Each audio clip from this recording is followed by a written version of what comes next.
Hi guys! So welcome to Travel the World Overland.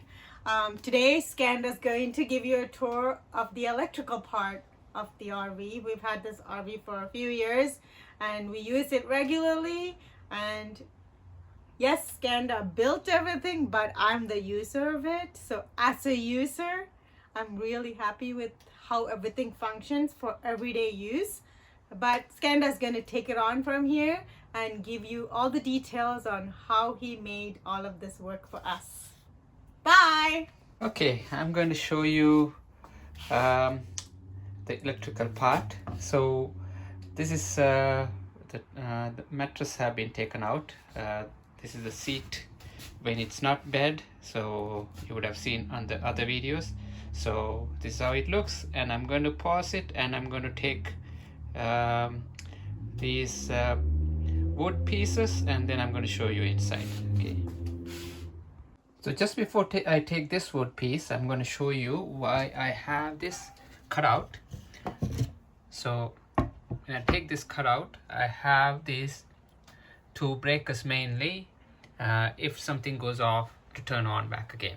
So I'll explain to you when I get to the bottom of this. Okay, now we have taken the wood pieces out, both sides, and now these breakers, so this breaker turns off all the DC, that DC that's going up to my TC box over here, the 12 volts, and then from here it's distributed to there's multiple fuses, and so it goes into different sections, the fan, lights, so it's you want to break the fuses for each section, so you don't want to have too much load going. So those are the fuses for each section, and the power, negative and positive, are coming from over here. So that's, if you turn off that goes off. So, and this one is the solar panel. So the power that's coming from the solar panel, that's coming from the behind the wall here, from the roof, and it's connected to the to the solar power breaker over here, and then it goes into this outback power MPPT converter. This is a great, this is a very robust, and I got a great deal. Somebody was selling it from a cottage, so I used this one, and this is really good product. It's an Australian product, and so this one is feeding as a power. It goes into the battery. Okay, that's the battery over here. We have 280 amps, 4 cells connected together, and it's a 12 volt system, and then the BMS is on this side, and then the Renogy shunt is connected over here to monitor. Everything is running through the Renogy shunt, so it can monitor how much power it's drawing and how much it's charging. I will show the Renogy monitor in a moment. And the battery is 250 amps, so this is the main shunt battery fuse, and so this one is connected directly to the inverter, and also connected to the this breaker, which is for all the DC. Before I had this system, I had 6 go-kart batteries, 2 on this side, actually 4 on this side and 2 on this side, to balance the weight, because it's too much weight onto one side. So I also have the water tank this side, so I kind of balanced it. Put 2 battery into this side and then 4 battery into this side. Those batteries are super heavy, and those go-kart batteries, 6-volt go-kart batteries. This weighs only one of that weight, not even that one of that. So this is much lighter compared to those go-kart batteries. So I reduced a lot of weight. As the inverter, it's 2000 watts inverter. And what else I have? Oh, also I have a transfer switch over here. This when I had those before I converted into lithium ion battery, when I had those acid batteries, the go-kart ones, a lot of the time I had to turn on the generator. So the generator gas tank is inside here. It's fully sealed, and I'll show you how I get to the gas tank to put gas. And so this transfer switch will kick in soon as you turn on the generator. When it detects the power coming through the generator, so this will take over the generator. The power source will switch from inverter to the generator. So, and then I can turn on the air condition, and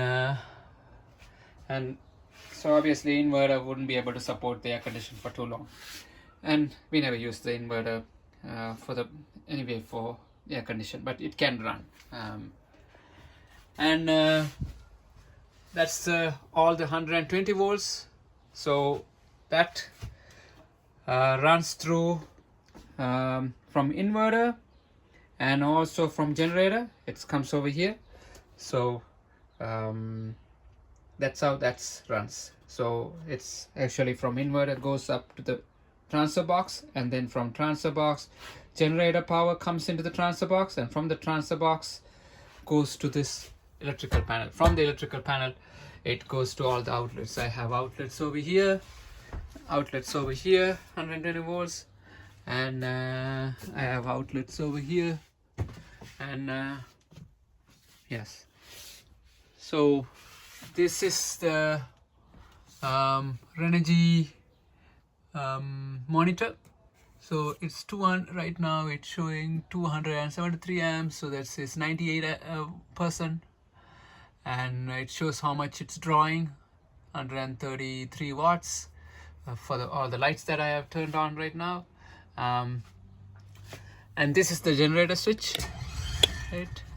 And it starts. I don't want to start right now, so it's, and then to stop it's the same switch. And this is the inverter. If I turn on, that's my microwave is turned on. So that gives me a quick indication, okay, when the inverter is on. So I see over here, and so that's inverter is turned on. All the electrical outlets, anything I plug in, so it'll work. So yeah, coffee machine. Okay, so that's so this 12 volts power my fuse, and then this is the remote switch to the BMS. So if I want to turn off the BMS, cut off the power, and send the signal to the BMS to turn off, I can hold this, and okay, so that turned off all the lights and everything. So that cut off the BMS completely off. So so that's one way I can turn off completely everything. The 12 volt system. So if inverter is connected to that, so it will turn off the inverter as well. Now I can go back, turn on. Okay, so BMS kicking in. You can see the blinking light. It'll take a few seconds. It has this BMS also has an app. I can go in and do all the setting up, set up, and I have set up to cut off charging. If temperature outside, temperature of this sensor, so these are the temperature sensors. I have a temperature sensor in between here and between here. There's two temperature sensors. If the temperature is less than 6 Celsius, it won't charge the battery.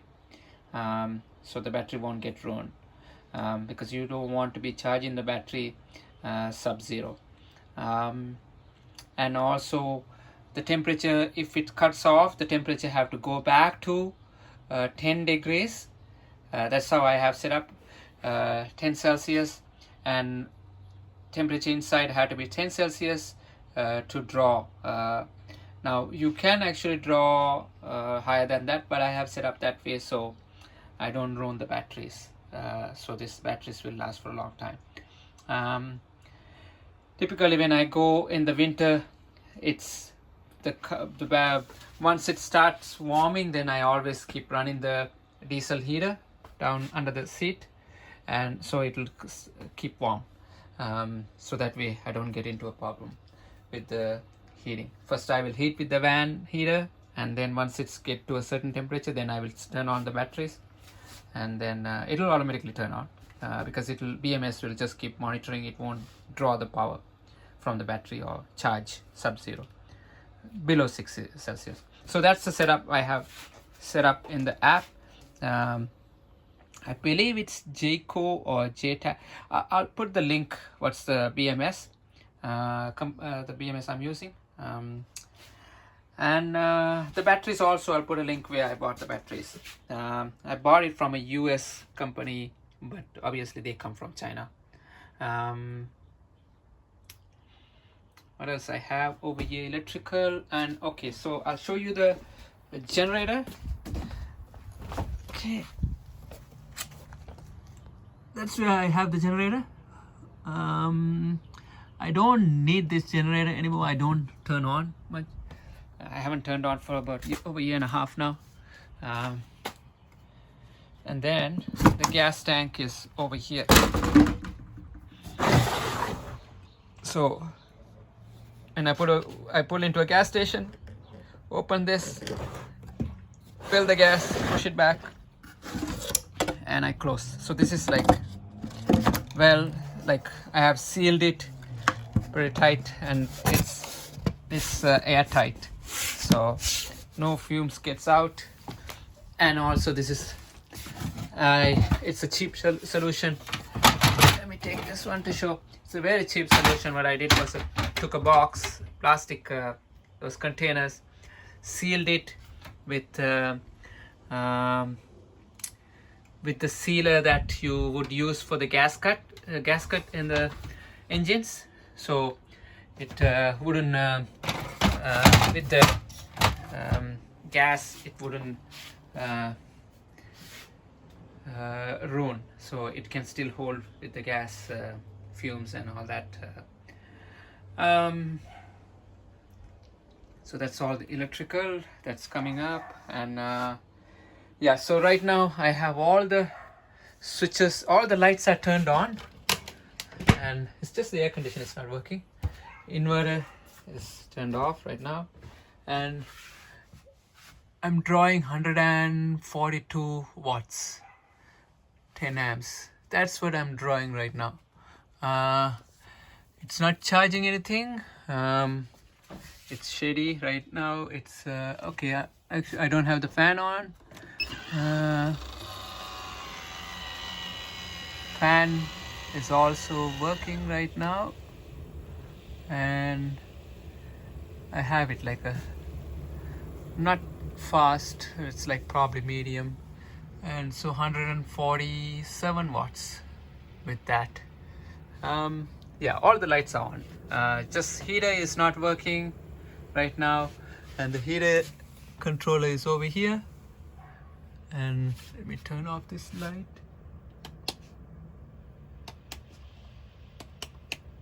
Yeah, you can see now.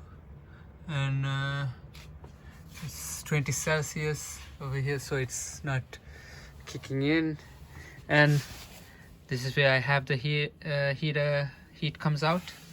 And for the winter I have another tube that I connect over here to bring the heat back to the back. If I had to do it again, I would never put the heater under the passenger seat.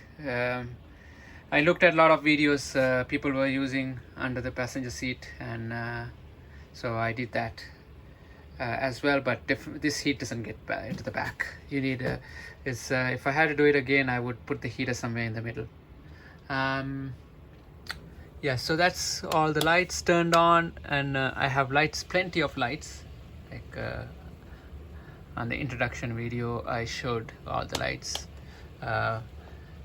So I have top light left, that's this light, and then I have named as boys under cabinet lights because my kids used to sit over here, and then they used to read books when we are traveling.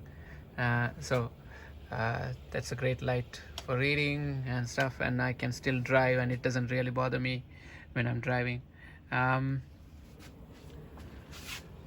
Yeah, so, and then that's the kitchen light, and then door light is the top door, and also it has the light on the bottom here as well. And then the Maxia controller here, and turn on the door light so you can see that this is the inverter. So if I turn on, so that noise is that alarm noise is from my microwave. So its microwave turns on as soon as it's turned on, and so if I turn on the microwave, let's try 30 seconds. So the microwave is running, so now it's drawing 2 kilowatts. Right, that microwave is about, I think, 1800 watts. So it's drawing 2 kilowatts. That's including all these lights. So if I turn off all the switches, including this side, all the lights, so right now it's 22 watts. That's just the fan is running over here, and just the inverter might takes about a couple of, maybe about 5 watts. So this fan is very efficient. These Maxia fans, they doesn't take much power. So let me turn on the microwave again so you can see how much this draws. So I put it to 30 seconds running. So it's 1.9 kilowatts. Yeah, you can see how much power it's drawing. But it's great when you can quickly warm up some food. But only thing, I can't use the microwave and the because the inverter is only 2000 watts, so I can't use the coffee maker and the microwave together. So that because of the inverter is not capable of supporting both, and also I would have to upgrade the gauge of the wires too if I'm doing that. So that's, the coffee maker is turned on. It's 1.1 kilowatts. So that's warming up the water, and yeah, so on the other side I have power coming from a smaller inverter from here. It's stuck under here. This small inverter, 700 watts inverter, when the engine is turned on, I just turn on this one as power, and it will take power from the engine battery.